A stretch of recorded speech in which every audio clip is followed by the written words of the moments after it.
go. Yeah. All right. There's stories of this place not allowing people to take photos and this kind of thing. There's stories online of a woman who couldn't find it and couldn't take photos. And, so we've just having a few issues. Basically, we're going live now. Give people a little bit of time to join in. We're at a really cool site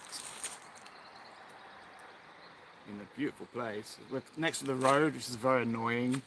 So I'm going to be quite quick.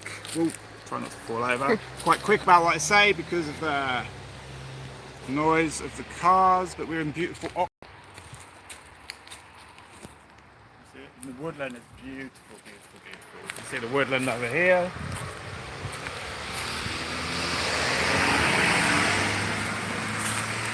Funny enough, you can see how close it is to two roads. This is also considered to be hidden and quite difficult to find as well. I'm really baffled as to how that can be, unless these roads are new, but they don't look it. So yeah, this is hidden and hard to take photos of, but we found it quite easily and it seems to be working. So beautiful woodlands. And I'm going to talk quick and loud because, as I said, I'm not even sure if you're going to be able to hear me. But anyway, this is called the Hoar stone. Yesterday, in fact the last 2 days, we did 2 live streams at the Hawk stone. And this is connected to that stone on a ley line. It's why we came here. It's massive, as you can see. Well, there's actually 3 or 4 stones here. These 2 that have fallen, and this massive one that is standing up that is about 3 meters tall. There's a guy called Crawford who in 1925 came here and there were 6 stones. And this was, I guess it was more of a sort of chambered tomb formation. He thought it was formerly a dolmen. It was supposed to have also been on a mound. There's a big mound over here, but I'm pretty sure this is new because we went on top of it. And there's like a metal lid and you bang it in, it's hollow, so I'm not sure what's going on with this. There is a mound here. This was supposed to have been on a mound years ago. It's a similar type of rock to the rollright stones and the hawk stone that we've sort of seen and talked about in the last few days. It's porous, there's loads of holes in it. There's a lot of energy here. When we came here last night, there was a real high-pitched noise, a real high-pitched frequency. I can hear it now. I doubt very much if it's going to be heard on the microphone through the phone, but there is certainly a lot of energy here. We've been playing around with the dowsing rods. We're really new to this. I've got these recently, but we've been playing around with them, trying to feel things out, and we're pretty sure that it's off in that direction that the Hawkstone is. There seems to be a ley line going off in there. It's a crossing point of lots of different ley lines as well. What else was it? The folklore.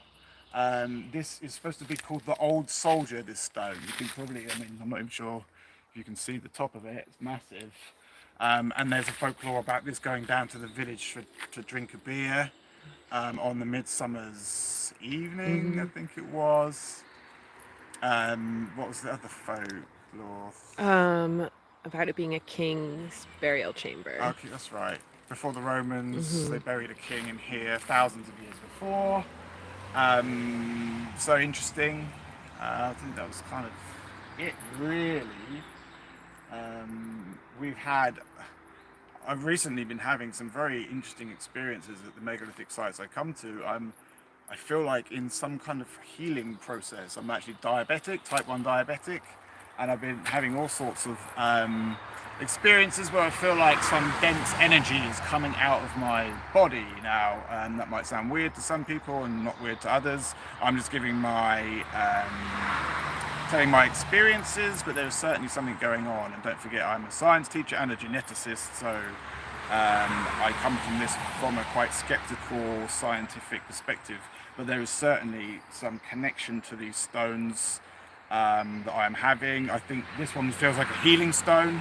I touched it and I could feel it connecting to this part of my body, which is where the pancreas is. This is where I have a problem. So I get the impression it's a healing stone, but that is my experience. I touched it, felt like it was doing something to this area of me. So yeah, fascinating. I don't know what else we can say about this really. We're going to do more live streaming. We're going to go to the Rollright Stones I think today, so we might do another live stream in about 3 or 4 hours. Hopefully Jay will join us, and it'll be more like the one we did yesterday at the Hawk Stone.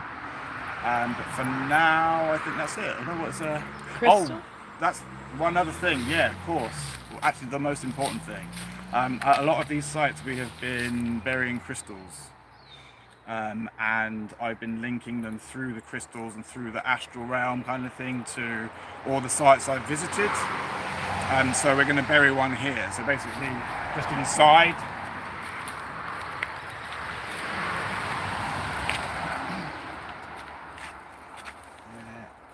I already started digging a little bit.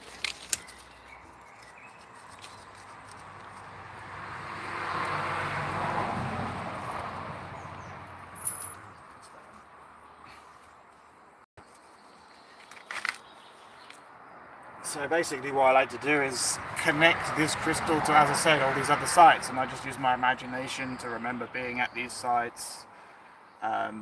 Yourselves, whether you're actually watching live or just watching this at a later time, you can also connect to this site and to these crystals, and it's helping in sort of changing these ley lines. There's something going on, I think, in these ley lines at the moment. They seem to be moving and changing and putting our energies into them. If they're good energies and well intended, it's going to help. So you can do that through just being here now. So as I said, I put my hand on and just remember all these places I've been to, connect the sites.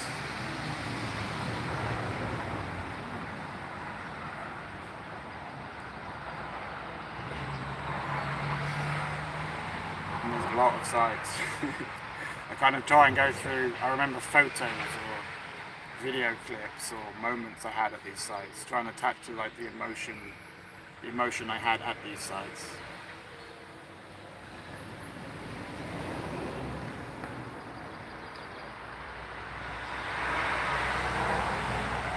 There we go.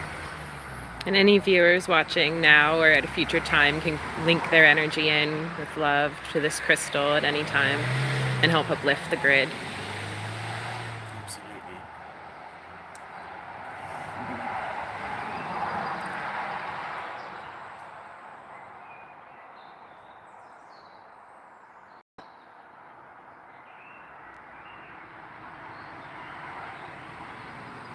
And that high pitched noise is getting loud now.